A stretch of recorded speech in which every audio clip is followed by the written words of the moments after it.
I don't think that my God is real. I know that my God is real. What's up, non-believers, doubters, and skeptics? Welcome back to the Jesus Unfollower podcast. I'm your host, Kevin. Same as every week. Well, it hasn't really been every week recently. Do you ever go through lulls where you just can't find motivation? Well, that's been me for the past several months. And if you're a creative type like me, then you beat yourself up. It's a fun cycle of feeling like you don't do enough and then beating yourself up for not doing enough. It's great. I'm kicking my ass! Do you mind? I had a pretty dark few months at the end of last year and the beginning of this year. And some Christians might say that it's because I don't have a relationship with God, but I can assure you it had nothing to do with God. There were many factors involved. None of them had to do with not having a relationship with somebody that I can't see or hear or anything.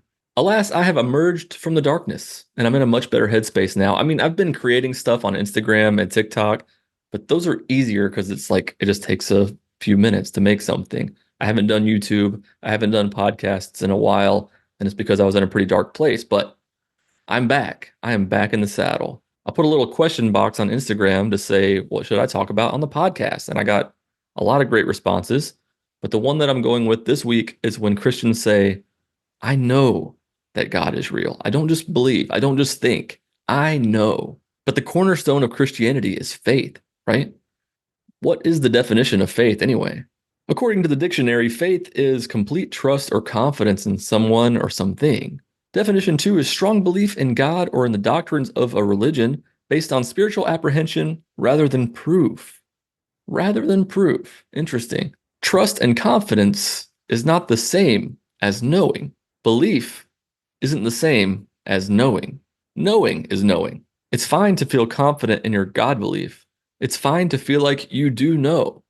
But that's not the same as actually knowing. His spirit is testifying, and I know that I know that I know. It's still a belief. One of my favorite responses to Christians when they say, I know that God is real is, yeah, that's an opinion, sure. Or, yeah, that's a claim. Yeah, sure. They're not really a big fan of that. But how can you say that you know something and at the same time say that your religion all comes down to faith? One quote that I like by Matt Dillahunty is, I have reasonable expectations based on evidence. I have trust that has been earned. I will grant trust tentatively. I don't have faith. Faith is the excuse people give for believing something when they don't have evidence. Christians will often tell me that I have faith too. Hey, you have faith in science. Or you have faith that your car will start. It's the same thing. They're not the same though. It's not the same as having faith in an invisible, inaudible being that exists outside of space and time. Do you think that Christians would just accept me saying that, hey, the genie inside the lamp is real? I've seen him. He's granted me wishes. I have rubbed the lamp. The genie has appeared. He is real. I just know that he's real.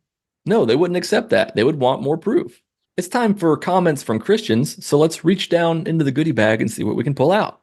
Please forgive the lighting changes and stuff, and the birds if you can hear them. This recording in this room right here is a fucking nightmare.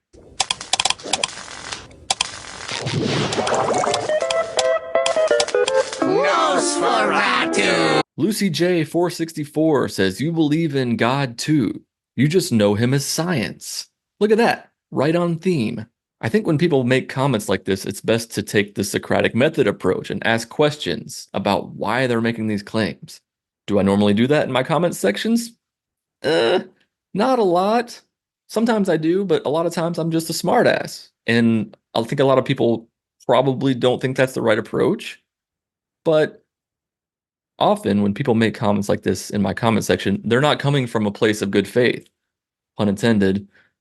They are just trying to do a mic drop and think they did something big. Like, oh, your God is, science is your God, bro. Boom. And then they disappear. Or then they insult my appearance. My questions for Lucy would be, though, how do you define God, number one? And number two, what makes you say that science is my God? I'm currently reading The Demon Haunted World by Carl Sagan, and I think that he addresses this person's comment perfectly. In the book, he says, think of how many religions attempt to validate themselves with prophecy. Think of how many people rely on those prophecies, however vague, however unfulfilled, to support or prop up their beliefs. Yet has there ever been a religion with the prophetic accuracy and reliability of science? No other human institution comes close. Is this worshiping at the altar of science?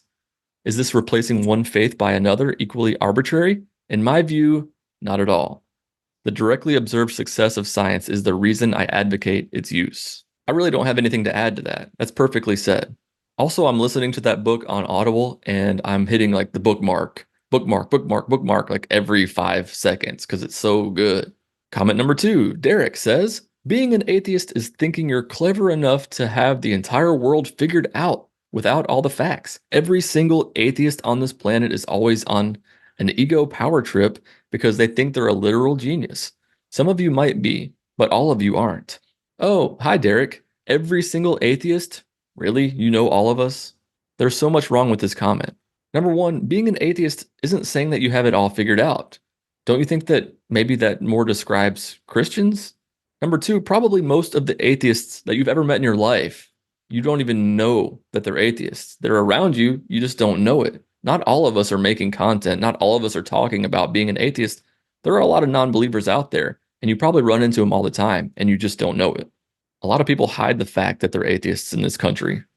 I did for a long time. And number 3, who is more likely to have a big ego? Somebody who doesn't believe in the claims that other people make about God's being real, or somebody who thinks that they have a personal relationship with the creator of the universe? I'll go with the latter. Sometimes on social media, I'll point out Christian bios that I think are funny or very cliche, and I'm not doing it to like pick on people necessarily. I just think it's funny, you know? And about 92% of the ones that I post about are people who have just made a really hateful comment on one of my videos or insulted my appearance or something like that. So then I'm like, I'm going to screenshot your bio from your Instagram and we're all going to have a laugh about it. This week's Christian bio has Philippians 4:13 with the pronouns he lifts, as in lifts weights. There's a growing movement of gym bros making content for Christ. I don't know if you're on Instagram or TikTok, but they're all over the place, usually with some sort of Jesus branded tank top. And then they just, it's just them, videos of them lifting weights and with scripture on the screen or like how a godly man is supposed to be or whatever. They're everywhere. And they're free to do that. They're free to do whatever they want. I just think it's funny when somebody will make a comment, a really hateful comment, and then I go to their profile and it's, they're supposedly lifting up Christ, and then they're scared of pronouns, I guess. I don't know. The Bible verse of the week comes from Leviticus. It's Leviticus 21:18 through 21. No man who has any defect may come near. No man who is blind or lame, disfigured, or deformed. No man with a crippled foot or hand, or who is a hunchback or a dwarf, who has any eye defect, or who has festering or running sores or damaged testicles. No descendant of Aaron the priest who has any defect is to come near to present the food offerings to the Lord. He has a defect, he must not come near to offer the food of his God. Yes, keep those deformed people away.